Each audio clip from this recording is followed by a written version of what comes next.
Hi, I'm Glenn Welch, and welcome back to another season of the Bite Harder channel. With the cancellation of trade shows last season, all of us at Bite Harder were excited to be back at the shows for this season. During the months of October and November, the Bite Harder team attended the Big East Show in Syracuse, New York, the Race into Winter Grass Drags in New Hampshire, the Maine Snowmobile Show in Augusta, Maine, and the Snowmobile USA Show in Novi, Michigan. It was great seeing the thousands of people that made it out to the shows. But for those of you that weren't able to make it to the show, we thought a great first segment to this season's Bite Harder channel would be to show you some of the products we were displaying.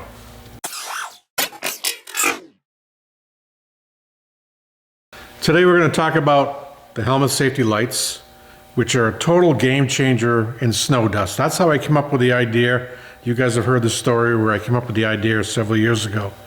And as the product has evolved, we've improved it over the years to make it more reliable and easier for you, the riders, to install on your helmets.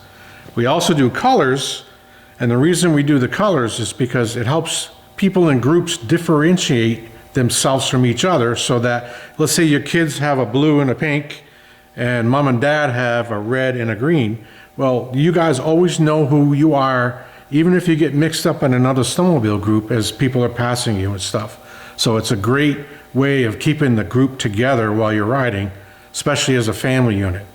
So one of the things that we've improved upon is our splitter.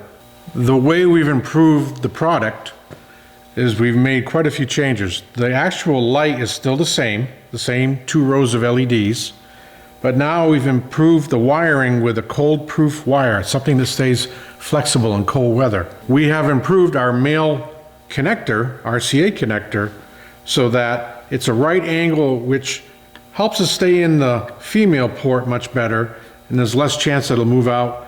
We've also improved the function of the wire so it can stretch, whether you have a modular helmet, a regular shield. It fits a lot of different helmets this way by improving this, and it keeps it tight to the helmet so it doesn't flop around in the wind. Our splitter is now a 3-way splitter. We have an input, RCA, which is on its side. That prevents it from pulling out. We plug in, that powers up everything in the splitter, sends power to the light, sends power to the heated shield. The lights draw less than a watt of power, which does not affect the function of the heated shield. While we were redesigning our whole kit, we've added a 3M adhesive to the back of the new splitter, and we've also kept the 3M adhesive on the back of the LED strip. So it's basically a peel and stick kit that's designed to go on pretty much any helmet that's out on the market, which makes it easy for installation. And installation really takes about 5 or 10 minutes. And we have a video, and we also have instructions with the kit that explain how to do it. But it's very simple, and you can move this junction block for different helmets into different spots, just because different brands do things a little differently, and that's why our kit is so adaptable, so that can fit just about any other brand out there. The function of our helmet safety light is basically for snow dust. Your tail light's down here, your head is up here.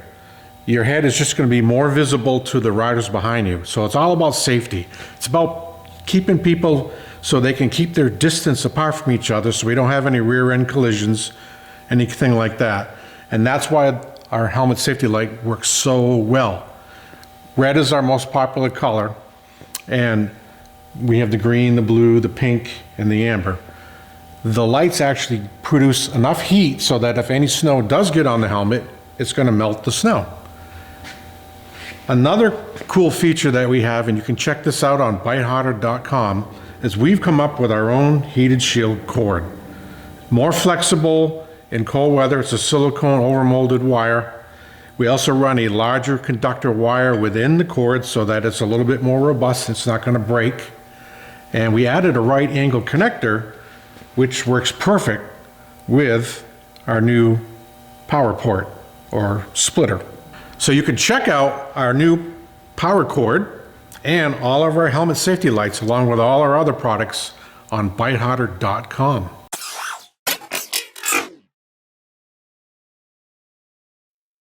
One of the most frequent questions we get at the trade shows is, how do I get into sharpening my snowmobile's traction products?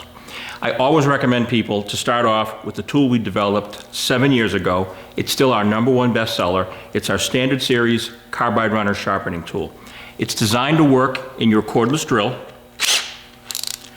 Simply put it in, set it on the highest speed, and you're ready to go. Why sharpening your carbide runners? This is where you get your steering ability. This is where you're going to have traction every time you need to make an emergency avoidance maneuver, every time you need to turn around something, whatever the conditions are, you know you've got the ability to steer around it or steer through it. What we have here is a display showing what a new set of runners look like and the edge you get from the factory, what that edge will look like after 300 or 400 miles of riding, which includes road crossings, detours, etc., and the sharpened version of the carbide runner. Again, all done with this simple tool. Simple, easy, and effective. Anybody can do it.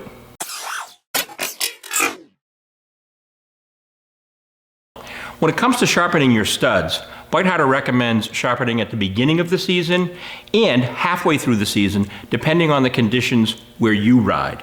This is going to give you the most performance and safety from your studs. What our display is showing here are 4 new studs, 4 dull studs, and 4 sharpened studs using Bite Harder tools.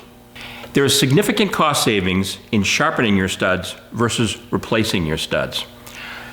Assuming you have approximately 100 studs in your track, to make the numbers easy, at $3 a piece to replace, you're looking at $300.